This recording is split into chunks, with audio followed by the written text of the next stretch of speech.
Hey, what's up, everybody? Nikolai518 here. Welcome back. Today we're going to be doing part 4 of going back to school for computer science in 2020. This is going to go over how you are going to pay for college, how to start the financial aid process or loan process. I've thought about it, and there's really only 4 possible ways that you could pay for college. A family member or friend is paying for you. Awesome. Good for you. Wasn't my case.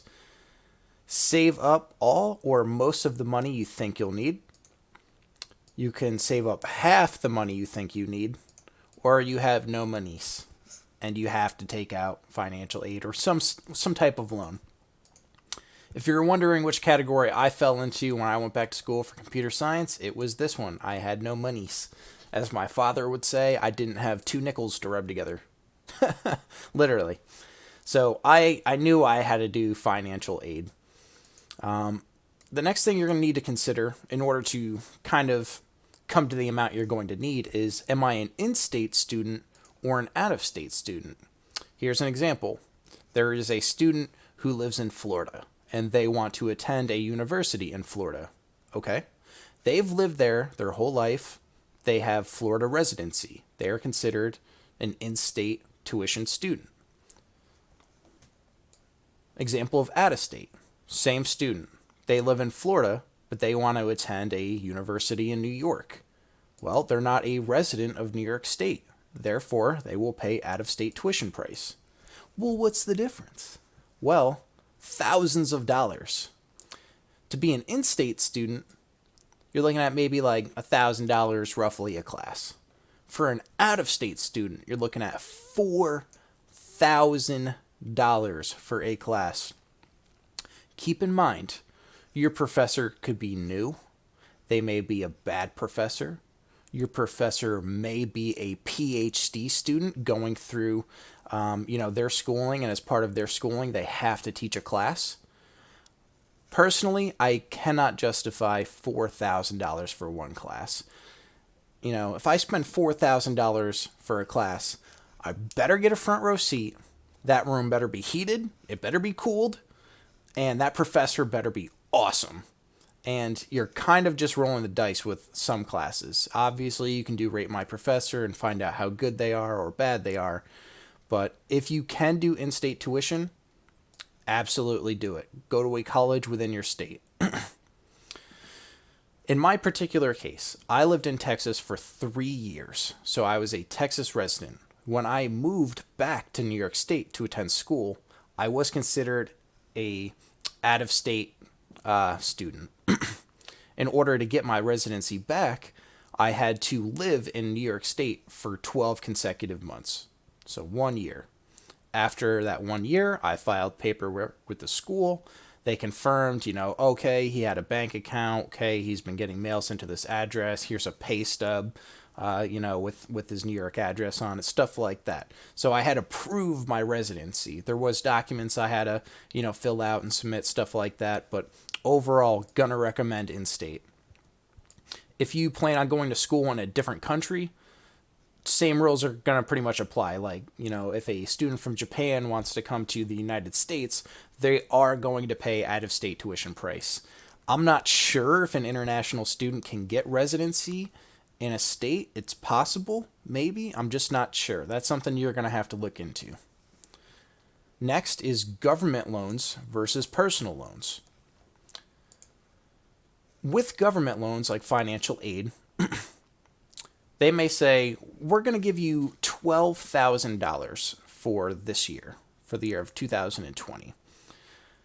$5,000 is going to be one loan, and it's going to be subsidized. The remaining $7,000 is going to be an unsubsidized loan. Subsidized means interest does not accrue until after college. So they gave you the $5,000. Cool, it's sitting there. But 6 months after you graduate, it's going to start, accruing interest. Unsubsidized means the interest accrues right now. So your loans may be broken up into 2 different loans. Maybe one's subsidized, one is unsubsidized. That's the case with myself. I recently made my first financial aid payment, and I specifically targeted the unsubsidized loans, because they're accruing interest rate now at 5%, right? It's pretty serious. So I'm targeting those first, and my goal is to try to get those paid off before I finish school. If I can get those paid off before I finish school, I still have the subsidized ones. However, I've got that 6-month grace period. So if I can get a job right out of the gate, nice. I've got 6 months to save up. I can just try to work my butt off and just try to put the biggest possible dent into these loans before they really start accruing interest. You're going to have to you're going to have to try your best to start paying it while you're in school. It's going to be very tough. You may have to work part-time, maybe full-time, but do your absolute best to start paying the stuff now.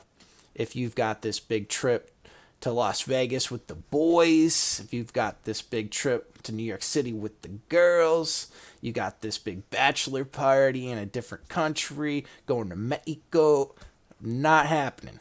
The second you take out these loans, they've got to be your top priority. You've been designing this full sleeve. You got your boy. He's saying he can do it for $1,700. Not the time to get a full sleeve tattoo. Like, these loans are serious. And the second you hit I accept these loans, dude, it's on. Like officially the race has started. That's exactly how I felt. I remember sitting right here in this exact chair and just being like, okay, like this is it. The second I hit accept, it's on. Like, I'm officially a student. I'm doing this whole college experience, just another student with, student loans. So it's serious. You're going to want to take it seriously. If you don't get financial aid, there's a chance you could get a personal loan. Let's say you and your family have been using the same bank for many years. You may be able to go in and say, hey, look, my son, he's trying to go to college. My daughter, she's trying to go to college. I'm trying to go to college, whatever. We've done business with you guys for 20 years. We're good customers. You can see, we've got our mortgage through you guys. We're solid. What can you do for us? You may get a better, interest rate on a personal loan. My government loans are at 5%. The personal loan may only be at 2%. Something you're going to want to consider is, true story, my sister, she took out a personal loan from the bank when she went back for her master's degree. She got a job, and her job would only pay back government loans, not personal loans. So businesses definitely see these as two different things, and you may not be able to get reimbursed on a personal loan. However, like I said, the interest rate may be lower for the personal loan. What if the interest rate's only 1%? You're going to have to do a little bit of math. You're going to have to kind of feel it out.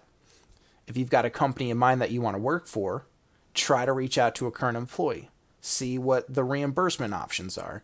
Oh yeah, they do both loans. No problem. Whatever you do, they'll help out. Maybe they just do government loans. You're going to have to do a little bit of digging. Lastly, please, for the love of God, respect yourself and respect this investment. This is huge. The whole reason we're going back to college is to become a better human being in hopes of getting a good paying job, higher paying job than what we've had previously. You need to respect yourself and this investment. It goes back again to the whole, probably not going to be able to take as many trips, probably not going to get that full sleeve tattoo.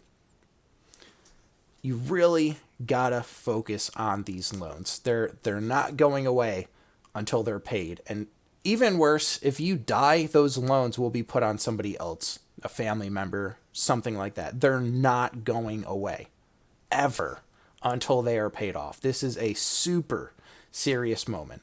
So I want you to hear it from me before you get into a predicament where, you're in too deep now.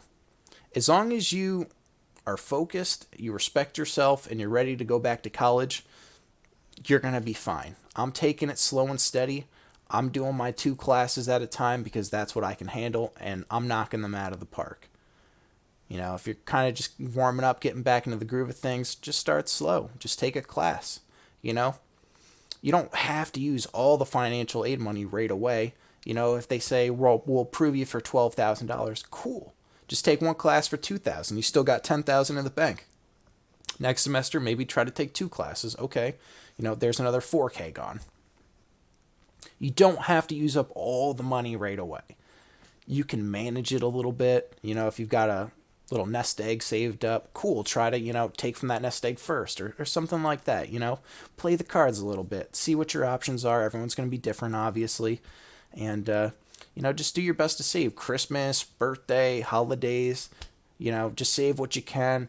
Maybe you're somebody who wants to set up like a weekly payment. Every Sunday I put $10 in, whatever.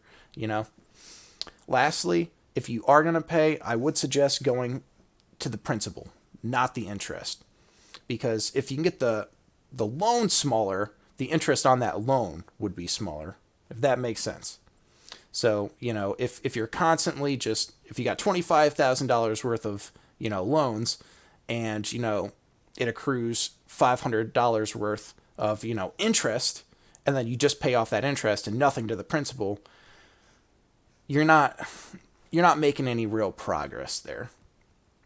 So if you're constantly just paying off the interest and none of the actual loan, you're still getting that interest on the full loan. See what I'm saying? So make sure when you do pay, try to isolate certain loans. Try to isolate the unsubsidized ones. If you can't, okay, well, just try to go for the loan instead of the interest.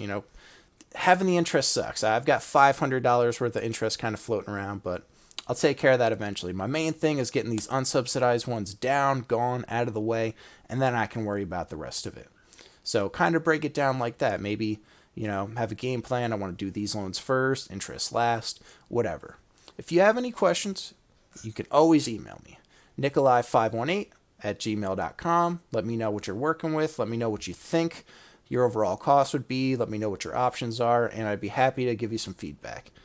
Thanks for sticking around, and I'll see you next time.